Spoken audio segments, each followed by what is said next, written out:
안녕하세요. 참 여기에 올라온 사연 중에 제 사연만큼 역대급인 사연이 또 있을까 싶어서 이렇게 사연을 적어보게 되었습니다. 저는 남편과 결혼한 지 10년 차인 여자예요. 저희 남편과 저는 10년 정도 열애를 하고 결혼하게 되었거든요. 다들 저희 커플을 보고 정말 너네는 결혼할지 알았어. 연애도 10년 했는데 다른 사람은 어떻게 만나? 그러니까 보통 1년 사귀는 것도 힘든데 어떻게 너네는 10년을 사귀냐? 진짜로 대단하다 진짜. 이렇듯 주변 사람들이 모두 아는 연애를 했어요. 사실 저희 남편은 시부모와 사이가 안 좋았거든요. 시어머님, 시아버님이 좀 무섭고 그래서 성격이 온순하고 착한 저희 남편과 트러블이 많았나 봐요. 교육 문제 때문에 서로 싸우기도 많이 싸우고, 아무래도 시댁은 가난하게 살았고, 그래서 성공하는 유일한 방법은 공부를 해서 서울로 올라가는 것이라고 생각을 했던 것이었죠. 내가 말이야, 우리 아들을 성공시키려고 어릴 때부터 영재학원 보내고, 있는 돈 없는 돈 다 끌어와서 개고생을 하면서 키웠어. 그런데 애가 하라는 공부는 안 하고 맨날 로봇 만들고 책이나 읽고, 그러니 내가 속이 타지.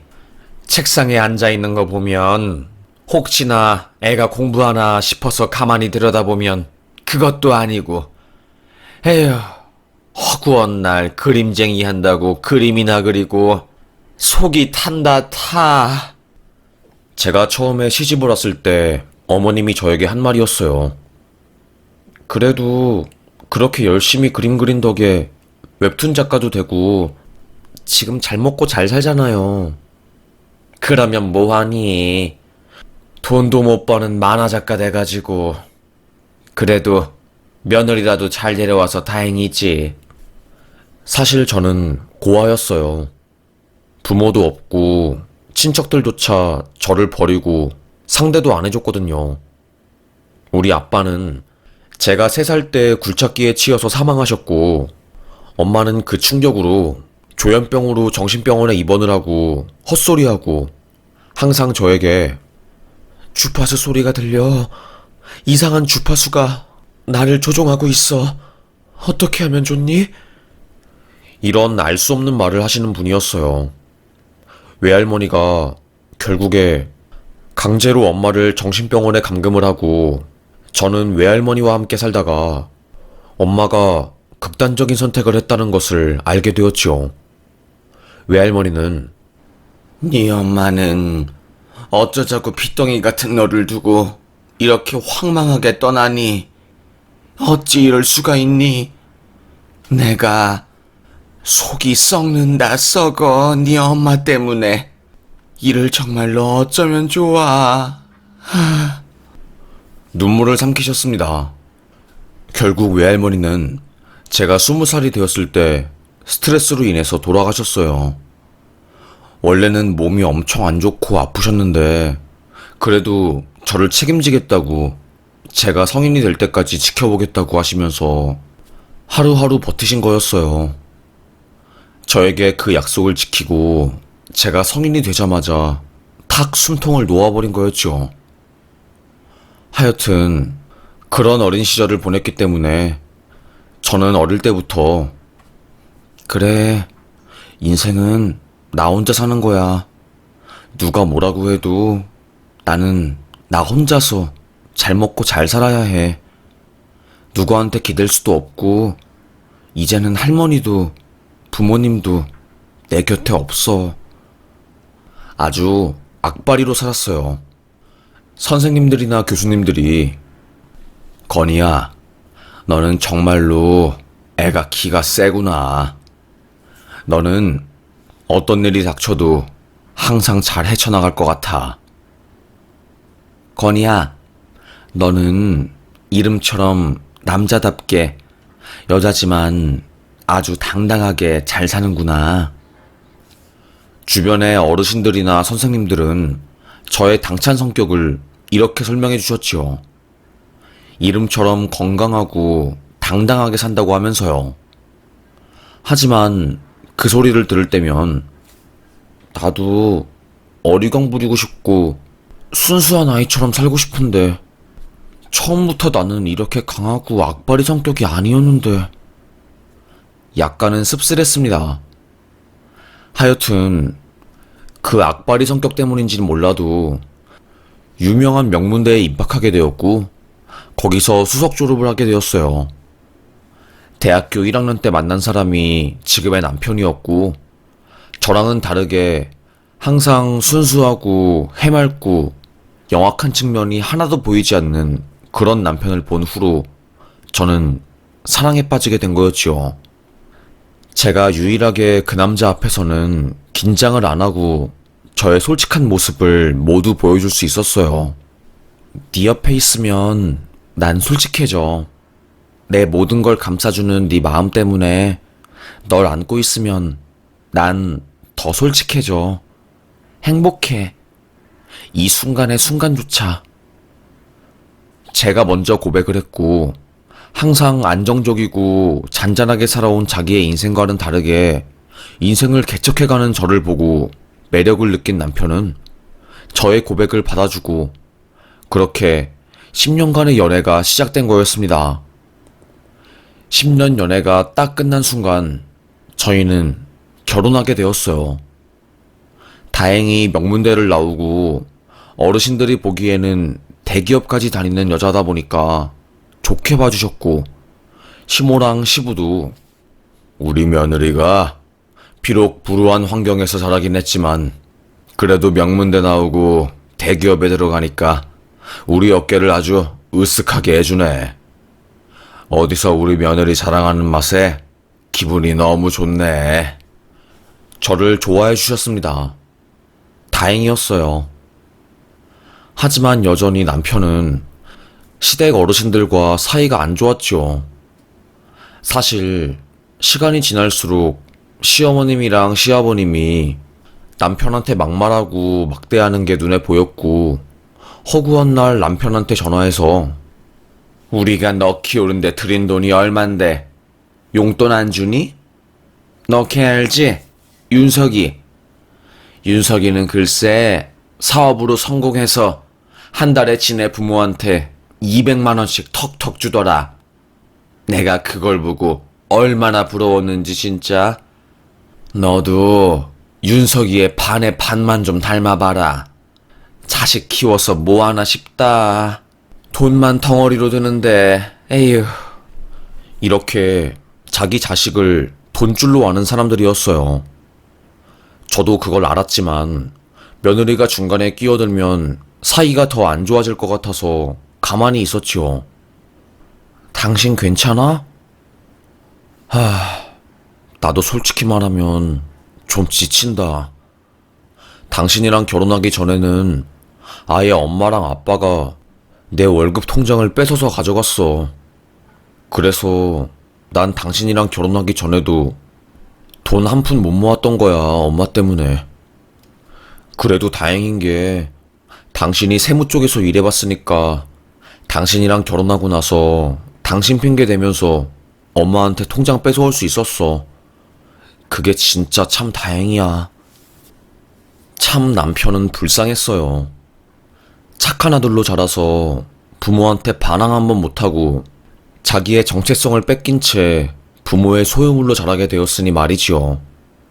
마음이 찡했습니다. 그래도 어머님 아버님은 저를 신뢰하고 제가 명문대를 나와서 그런지 저를 약간 함부로 못 대하는 그런 부분이 있어서 저는 그걸 이용해서 어머님 아버님에게 남편한테 함부로 대하지 말라고 중재를 좀 했어요. 그 때문에 어머님이 저를 안 좋게 보시고 저도 잠깐 시댁이랑 멀어졌던 기억이 있었지요. 하여튼 그렇게 삐그덕거리면서 불안불안한 관계를 이어가다가 기어코 일이 터지고야 만 거였습니다. 여기 혹시 이건희 씨 전화 맞으신가요?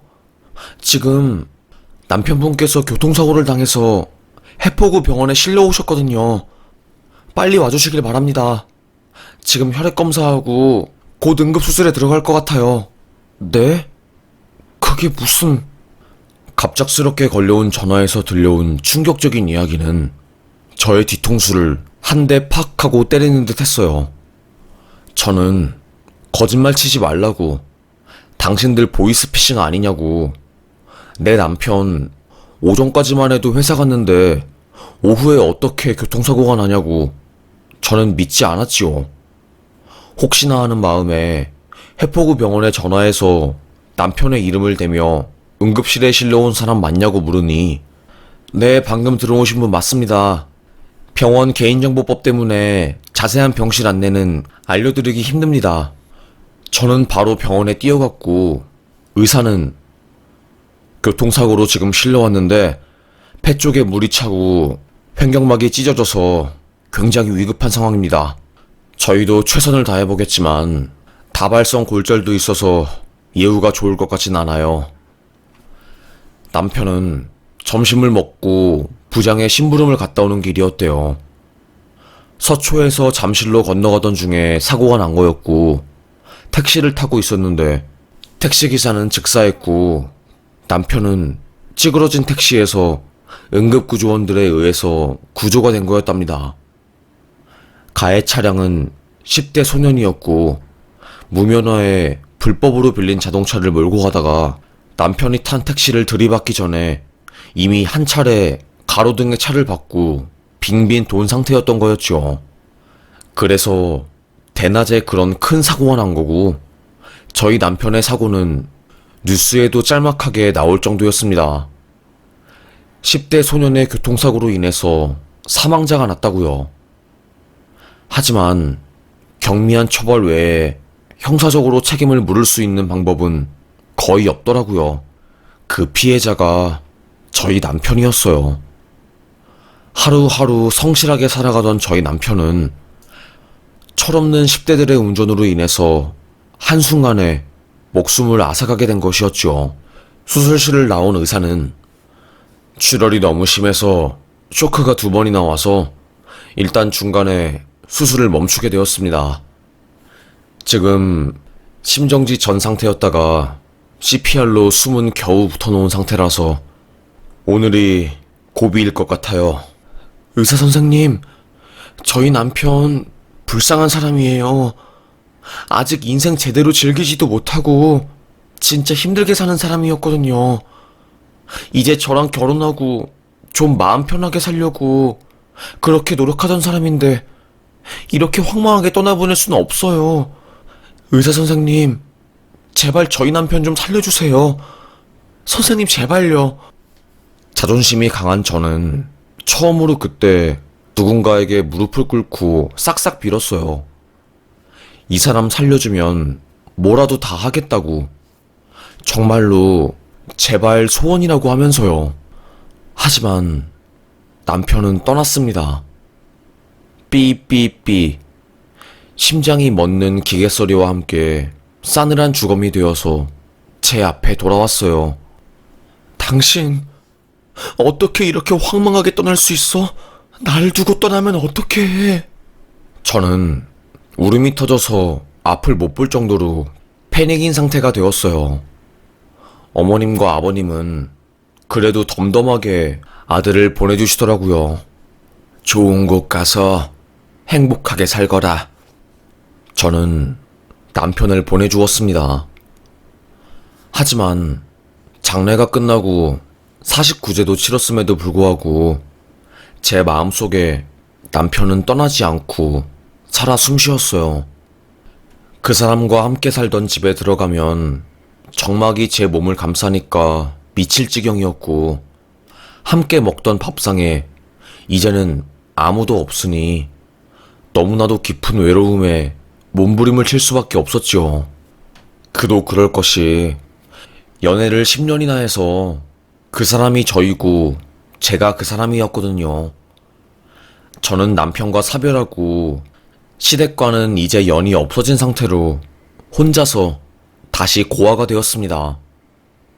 그런데 남편을 떠나보내니 이제 나는 인생에서 또 혼자가 되었구나. 언제 다시 벌어질지 모르는 그런 존재가 되었구나. 라는 생각에 우울증이 찾아오더라고요. 공황장애, 우울증까지. 삶이 참 힘들었습니다. 버스에서 제가 쓰러졌어요. 심장이 터질 것 같고 머리에 핵폭탄이 터진 것처럼 너무나도 머리가 어지럽고 토할 것 같고 당장이라도 죽을 것 같아서 목을 부여잡고 제발 아무나 저 좀 살려주세요. 가까스로 소리를 쳤지요. 운전기사가 저를 보고 깜짝 놀라서 차를 돌려 바로 병원으로 갔고 병원에 간 저는 심장에 이상이 없고 다만 혈액 검사에서 스트레스 수치가 굉장히 높은 걸로 나왔다고 하더라고요. 그래서 정신과로 이동을 해서 알아보게 되었고 거기서 공황장애 판정을 받았습니다. 우울증에 공황장애 판정까지 받으니 살은 쭉쭉 빠지게 되었고 저를 오랜만에 본 지인들은 건이야, 너 어떻게 된 거야? 무슨 애가 미라가 되어 있어. 너 등가죽이랑 배가죽이 붙을 것 같아. 진짜 이게 어떻게 된 거야? 이렇게 말하면 어쩌라고. 너 남편 죽은 것 때문에 굶어서 이렇게 살 빠진 거야, 설마? 맞아. 나 그래서 살 빠진 거야. 얘 진짜 어쩌면 좋니? 너 그러다가 쓰러져. 그래도 산 사람은 살아야 할 거 아니야. 그치. 나도 그렇게 생각하려고 하는데 왜 그렇게 이게 힘드니? 저는 결국 회사를 퇴사까지 하게 되었어요. 이번에 청약까지 당첨되어서 아파트로 돈도 많이 벌고 퇴사하면서 퇴직금도 많이 받고 주식이랑 펀드까지 다 잘 되어서 돈도 두둑하게 제 앞으로 많이 나왔는데 그 돈들 다 부질이 없더라고요. 우울증이 오니까 돈 있으면 뭐 하나 싶고 우울하기만 하고 맨날 울고 싶고 그랬습니다. 그러다가 제가 길거리에서 픽 쓰러졌고 병원에 가니까 몸에 병이 났다고 무조건 바로 입원을 해야 한다고 하더라고요. 밥도 좀 드셔야 하는데 몸에 있는 최소한의 면역 체계가 완전히 무너져서 지금 신장 쪽에도 염증 수치가 일반인의 3배는 넘고 몸 전반적으로 상황이 너무 안 좋아요.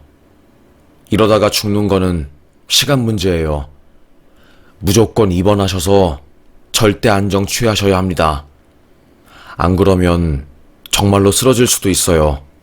의사의 말에 저는 아무 말 하지 않고 바로 입원하게 되었고 거기서 겨우겨우 마음을 추스르면서 있었어요. 연을 끊고 살던 시모와 시부도 저의 소식을 듣고 한 걸음에 달려왔죠. 시모는 어쩌면 좋니? 입원을 했으면 말을 하지. 우리는 아무것도 모르고 그냥 아들을 잃은 슬픔에 잠겨 있었는데 네가 우리보다 심적으로 더 고생을 하고 아파했구나. 아이고 마음 아파라. 이를 어쩌면 좋니?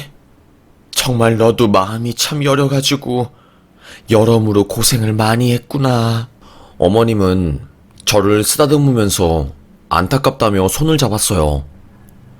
사실 시모가 저를 어려워하긴 했지만 한 번도 살가운 말을 제대로 해주신 적은 없었거든요. 저는 혼자서 가족도 없이 입원해서 너무 힘들었고 주변에서 보호자가 와서 돌봐주는 사람들을 보면서 맨날 부러웠는데 시모가 제 손을 꼭 잡아주고 내가 시간도 좀 여유가 있으니까 너 돌봐줄게. 며느리, 우리 며느리 하면서 저를 지켜주겠다고 하더라고요. 그 한마디가 얼마나 고마웠는지 말도 못했죠. 어머님, 안 그러셔도 되는데.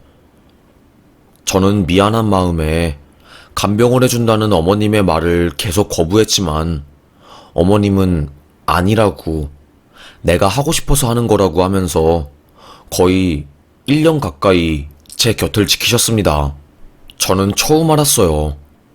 어머님이 이렇게 따뜻한 사람인 줄요. 항상 남편한테 돈 내놓으라고 소리 지르고 친구들 아들이랑 제 남편을 비교하면서 자존감 깎아먹고 그런 안 좋으신 분인 줄 알았는데 너무나 따뜻하게 말씀하시는 걸 보고 저는 홀라당 어머님한테 빠져버렸죠. 거의 1년간 어머님과 동고동락하면서 지냈습니다. 그래도 저는 미안한 마음에 어머님, 이거 생활비로 쓰세요 하면서 카드를 건넸죠. 받은 게 있으면 주는 게 있어야 한다는 제 나름의 생활신조였어요.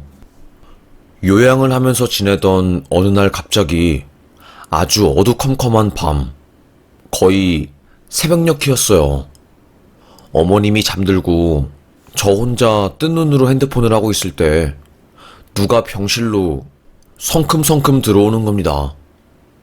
저는 다른 환자 야간 진료를 보러 들어온 의사인 줄 알았는데 얼굴을 보니까 글쎄 시부인 겁니다. 제가 놀라서 말을 하려고 하자 치부는 손가락으로 쉿하는 표시를 하고 저보고 나오라고 손짓을 하더라고요. 저는 링겔 주사 거치대를 조심스럽게 질질 끌고 병실을 나갔어요. 아버님, 무슨 일로? 너 몰랐지? 네 시모랑 나랑 별거 중인 거. 네? 정말로요? 그래. 아들 죽고 나서 사이가 나빠져서 별거 중이었어. 네가 아프니까 너한테는 말 못하고 그냥 그렇게 살고 있었는데 이제는 더 이상 못 참을 것 같아서 내가 이렇게 직접 왔다. 네? 뭘 못 참아요? 그게 무슨 소리예요? 이거 들어봐라.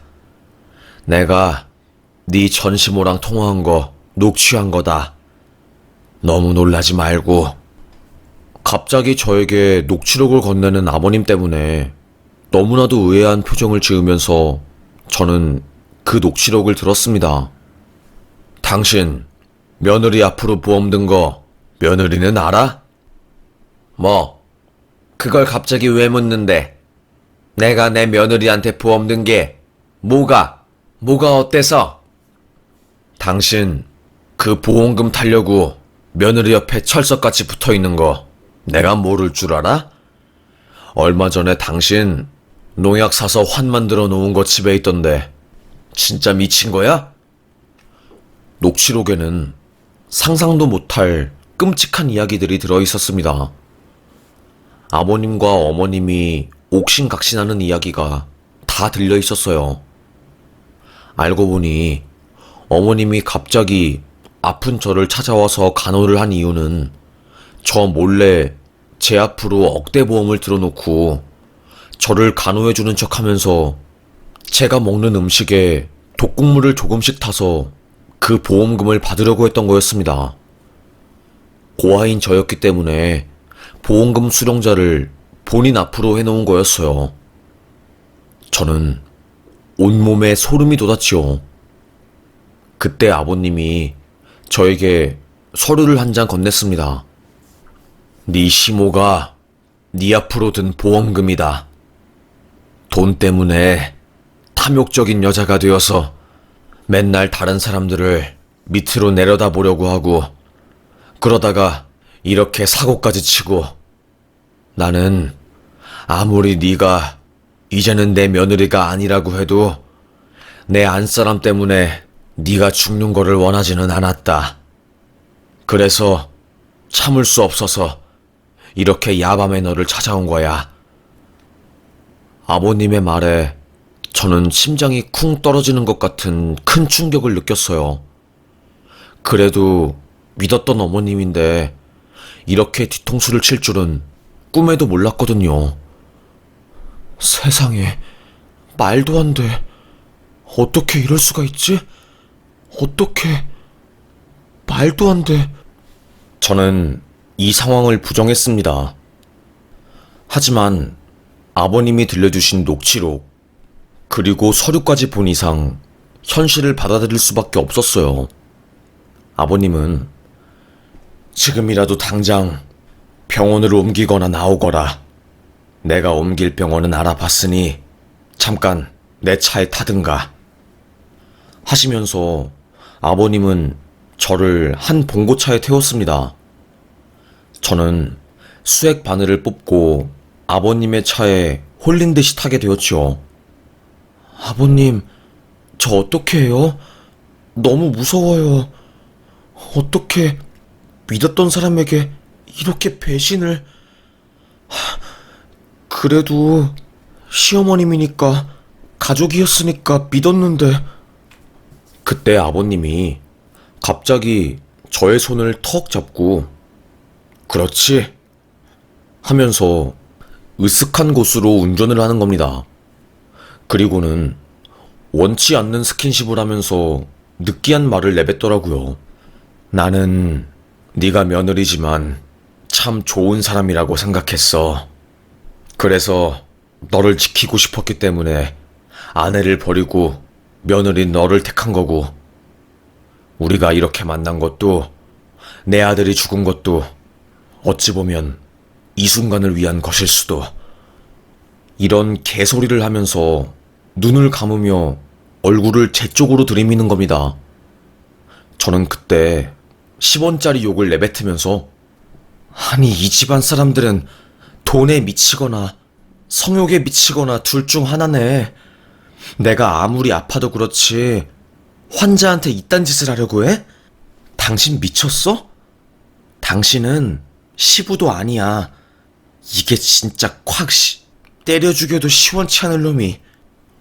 제가 발악을 하면서 욕을 하자 시부는 하하하 그래 하면서 힘을 쓰려고 하더라고요. 하지만 시부가 모르는 게 하나 있었죠. 제 팔목에 있는 건 그냥 시계가 아니라 구조 요청을 할 수 있는 스마트워치였습니다. 저는 시부 몰래 빠르게 그 워치를 2번 눌렀고 바로 위치 추적이 되면서 경찰이 제가 있는 쪽으로 온 거지요. 삐용삐용 소리가 나자 시부는 자기가 하던 행동을 잠시 멈추고 뭐야, 짭새들이 왜 와? 나 찾으러 온 건 아니겠지?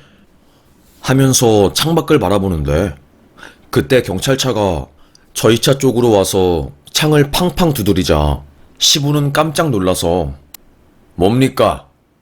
하면서 창문을 징 내린 거였죠. 저는 그 틈을 타서 살려주세요! 하고 소리를 질렀고 경찰은 바로 차문을 팍 열면서 저를 꺼내고 시부를 체포했습니다. 저 시부 또라이 짐승 같은 놈이 저를 해치려고 했어요. 빨리 잡아가 주세요. 시부는 경찰차에 타서 서로 가게 되었고 저는 뒤에 따라온 사복 형사와 여경이 있는 차에 타서 경찰서로 가게 되었습니다. 경찰서에서 저는 모든 진술을 마쳤어요. 그리고 시모가 저에게 한 짓까지 전부 다 상담을 받고 그거 관련해서 소장도 쓰고 접수를 하게 되었죠. 그 다음 날에 저는 바로 변호사를 찾아갔습니다.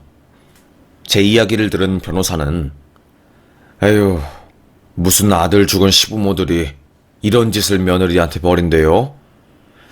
일단 이거는 형사소송으로 충분히 갈 수 있고 징역형이나 벌금형 받으면 민사소송으로 보상금 받을 수 있으실 거예요.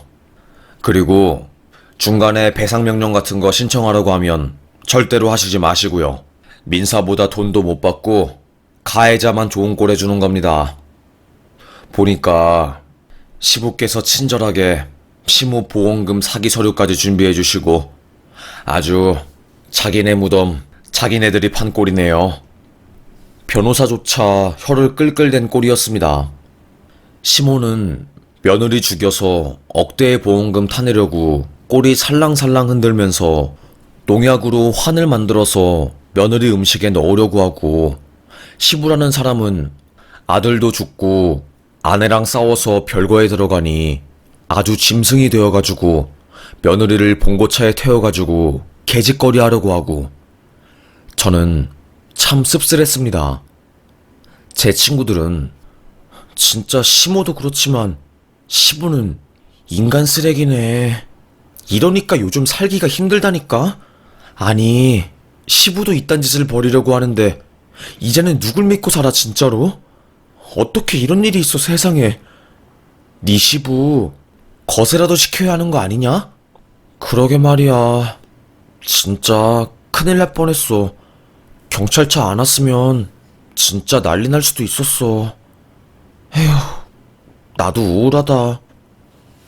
제 친구들은 제가 불쌍하다면서 다들 저를 지켜주겠다고 하면서 제 곁을 지키고 수시로 제가 안 좋은 선택을 할까봐 저희 집에 와서 저를 돌봐주었어요.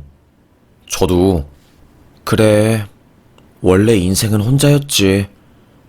나는 어릴 때부터 인생 혼자 살았어.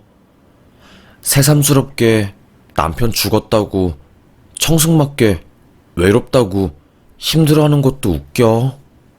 내 인생이 원래 그렇지. 이건희, 나 이건희는 악바리처럼 또 세상을 살아날 거야. 원래 뒤에서 누가 내 등에 칼 꽂아도 결국에 수습하는 것도 내 몫이고 상처를 훌훌 털고 잘 살아나는 것도 내 몫이니까 힘내야지.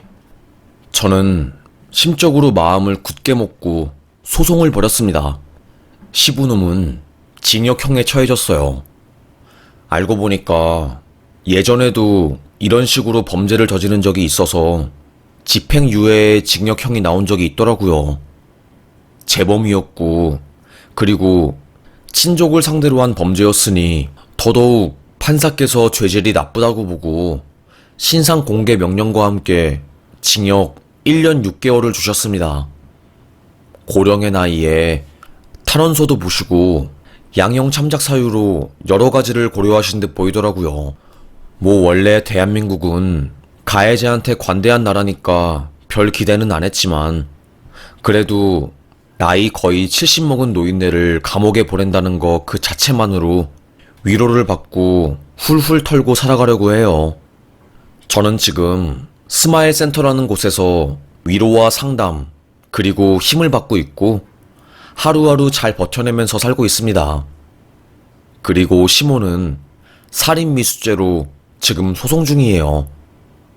법리적으로 진흙탕처럼 더러운 소송전이 벌어지는 부분이 있어서 좀 힘들긴 한데 제 명의로 보험을 들어놓은 게 정황상 증거가 되어서 지금도 아직 싸우고 있습니다. 저는 아예 시모랑 시부가 너무 원망스럽고 싫어서 전화번호도 바꾸고 이름도 저는 개명했어요. 새 인생을 살고 싶어서요.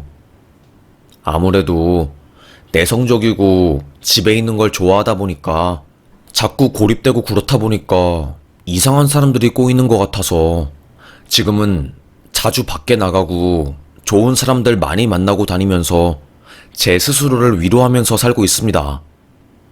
세상에 별의별 사람이 다 있다는 것은 저도 인생 살면서 겪은 부분이라서 알고 있었지만 그래도 그나마 믿었던 시모와 시부가 저에게 그런 짓을 벌여서 충격이 좀 크네요. 시부는 감옥에서 극단적인 선택을 시도하고 엄청 괴로워하면서 살고 있다고 하더라고요. 억울한지 지금 3심으로 항소했다는데 검사 말로는 아마도 기각될 확률이 높습니다.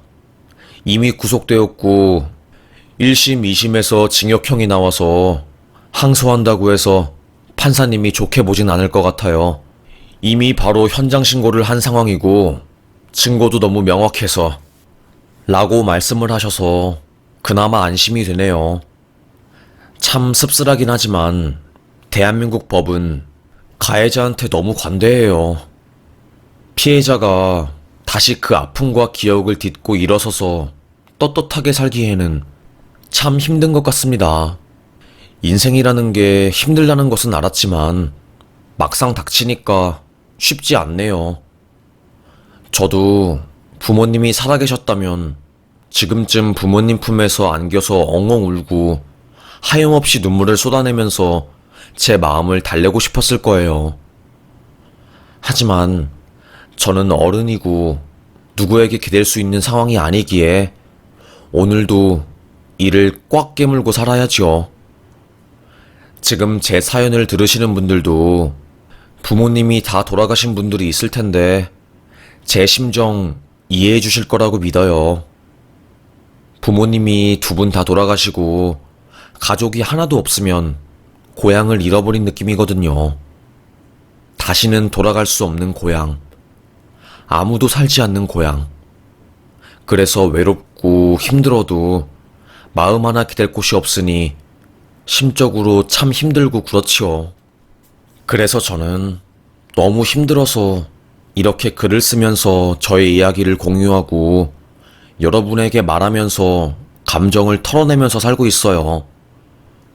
원래 제가 어릴 때는 힘든 이야기를 하면 만만하게 보이는 거라고 생각을 해서 힘든 이야기는 안 하고 살았는데 지금 생각해보니까 그것 때문에 병이 난 것 같아요.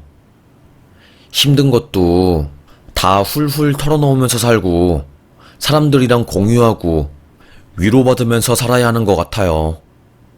사람은 사회적 동물이라고 하잖아요. 내게 상처 주는 것들은 다 사람들이긴 하지만 내 마음을 달래주고 나를 편안하게 해주는 것도 다 사람들이니까요. 그래서 제가 사람 사는 이야기 듣는 것을 참 좋아하나 봐요. 사람들이 어떻게 사는지 보면서 제 자신도 위로를 받고 또 위로를 줄 수도 있으니까요. 그래서 이번에 이렇게 크게 마음 먹고 글을 쓰게 되었습니다. 저를 괴롭힌 시모와 시부는 결국 벌을 받았네요. 죽은 제 남편이 부모님을 왜 그렇게 증오하고 싫어한지 이제야 좀 알 것 같습니다. 참 마음이 아파요. 얼마나 그동안 서러웠을까 싶습니다. 낳아준다고 다 같은 부모가 아니란 것을 간절하게 깨달았네요. 에휴, 참 한숨이 푹푹 나오지만 그래도 긍정적으로 오늘도 살아가 보려고 합니다. 여러분, 우리 힘내면서 살아요. 힘들고 고되고 쉽지 않은 인생이지만 이렇게 살다 보면 언젠간 좋은 날이 오겠죠. 저는 그날이 꼭 올 거라고 믿습니다. 그리고 그날이 오면 목 놓아 소리치고 싶어요. 건이야, 이건이, 너 수고했다. 내 자신 정말로 수고했다. 우리 모두 자기 자신을 달래주고 칭찬해주고 사랑해주면서 살아요. 저는 그동안 제 자신을 채찍질하면서 못되게 군 것만 같아요. 참 어리석었죠. 차가운 세상 속에 내 곁을 지켜주는 절대적인 존재는 내 자신인데 그걸 모르고 참... 뭐 몇 마디 한다는 게 이렇게 글이 길어지게 되었네요. 요즘 날이 더우니까 시원한 물 많이 드시고 힘들어도 긍정적인 생각하시고 하하호호 웃으면서 삽시다. 인생 별거 있습니까? 어차피 죽을 건데 최대한 행복하게 살아보자고요. 그럼 저의 이야기를 이렇게 끝까지 들어주셔서 감사합니다.